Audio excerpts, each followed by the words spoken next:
You say to someone, why are you feeling this way? What's wrong with you today? And they say, I am this way because of that person, because of that circumstance. What they're really saying is, that person or circumstance is actually controlling my feelings and controlling my thoughts. Well, anything that's controlling my feelings and my thoughts, I'm victim to, right? So it makes sense then that when things are good, you feel good, and when things are bad, you feel bad, right? So when you start changing the way you think and feel, and it starts producing outcomes in your life, you're going to believe you're the creator of your life and less of the victim of your life. And the hardest part about all of this is just making the time to do it. If you're not even peaceful, there is nothing in your life that you can do in a worthwhile way. To be peaceful essentially means this, that you're not messing your mind. To be peaceful means that your system is at ease. You know how to conduct your mind, you know how to conduct your emotions, your body and your energies. You are peaceful. If you change the picture in your mind, you change the chemistry, you change the fate. So I'll give an example.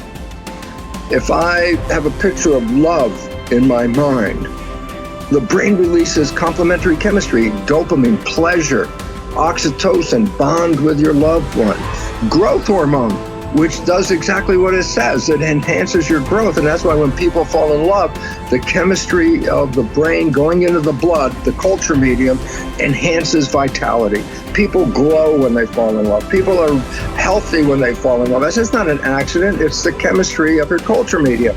But now I say, but wait, what if I have a picture of fear? I go, oh, well, love chemistry doesn't come out when fear is in the picture.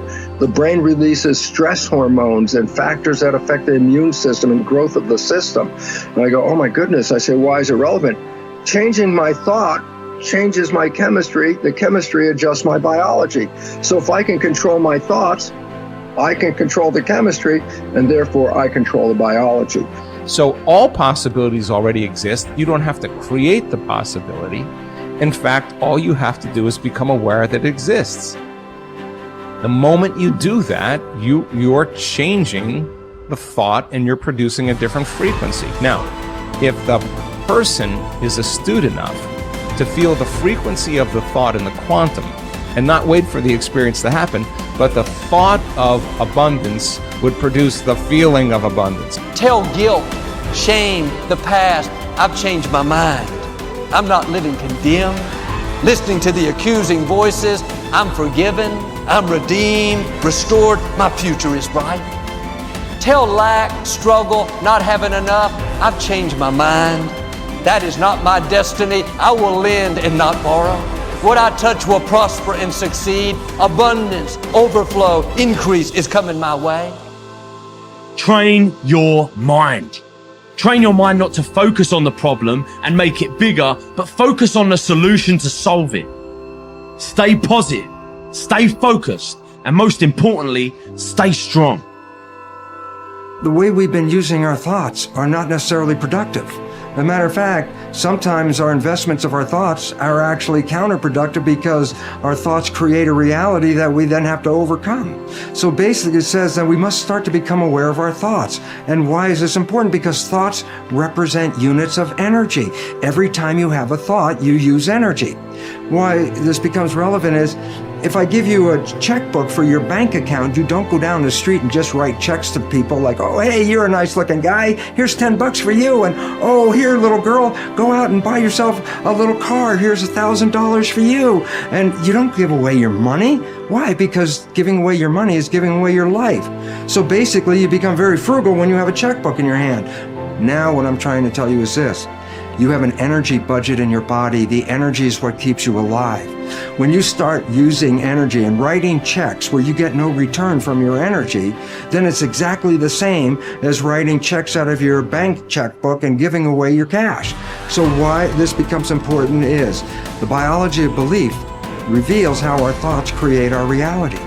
And if you start investing in thoughts that are counterproductive, thoughts like fear, or what am I going to do, and how am I going to escape this problem, or how's this going to go wrong, and all these other kinds of thoughts that are negative kinds of thoughts, then realize this. You are actually not just using your energy for having these thoughts, but these thoughts are also what come into your reality. What you focus on with your thoughts, your brain will manifest as reality. James from Harvard said, believe and your belief will create the fact. All things are possible if you believe. Well, you know, I studied for a long time. I started to study this book, Think and Grow Rich. And he talks about belief in here. He says, you're not ready for what you want until you believe you can get it. I found that the only two sources of reference we could go to find out anything about ourselves is science and religion. They all say you've got to believe. So I got figuring out, how do you believe? How do you change a belief? Interesting subject, because I'm going to tell you something. Your results are nothing but the manifestation of your belief system. Well, our belief system, now listen carefully, is based upon our evaluation of something. And frequently when we reevaluate a situation, our belief about that situation will change. Let me repeat that. Our belief system is based upon our evaluation of something. Frequently, if we reevaluate a situation, our belief about it will change. I began reevaluating who I was. I started to study. I never stopped studying. And I found as I reevaluated, I had a much higher opinion of myself. I found out things about me that I would have never believed if you had told me. The power that's locked up within us, the marvelous system we've got. Do you know the blood circulates through your veins every 33 seconds, through hundreds of miles of passageway? Bang, just like that, clears all the food in and all the garbage out. Stop and think of the central nervous system. It's the most complex electrical system in the world. And you've got it. Think of your brain, an electronic switching station like that. You can change the vibration of yourself and everything around you. We have awesome powers, and it's all based on what you believe about you. Nothing is so embarrassing as watching someone do something that you said could not be done. People who embrace possibility thinking are capable of accomplishing tasks that seem impossible because they believe in solutions.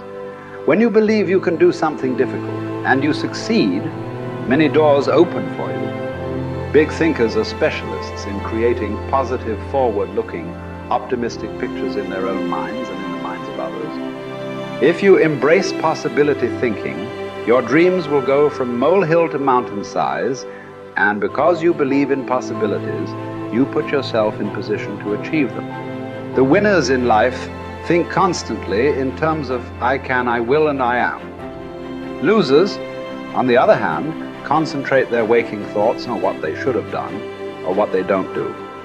If you believe you can't do something, then it doesn't matter how hard you try, because you've already lost. If you believe you can do something, you have already won much of the battle. The first step in becoming a possibility thinker is to stop yourself from searching for and dwelling on what's wrong with any given situation. Sports psychologist Bob Rotella recounts, I tell people, if you don't want to get into positive thinking, that's okay. Just eliminate all the negative thoughts from your mind. Whatever's left will be fine. If possibility thinking is new to you, you're going to have to give yourself a lot of coaching to eliminate some of the negative self-talk you may hear in your head. When you automatically start listing all the things that can go wrong or all the reasons something can't be done, stop yourself and say, don't go there. Then ask what's right about this. That will help to get you started. And if negativity is a really big problem for you and pessimistic things come out of your mouth before you've even thought them through, you may need to enlist the aid of a friend or family member to alert you every time you utter negative idea.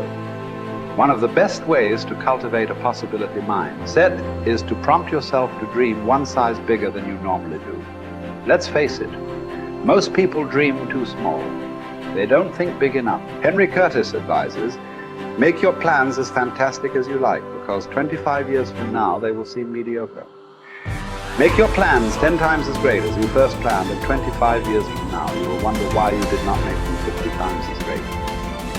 If you push yourself to dream more expansively, to imagine your organization one size bigger, to make your goals at least a step beyond what makes you comfortable, you will be forced to grow. And it will set you up to believe in greater possibilities.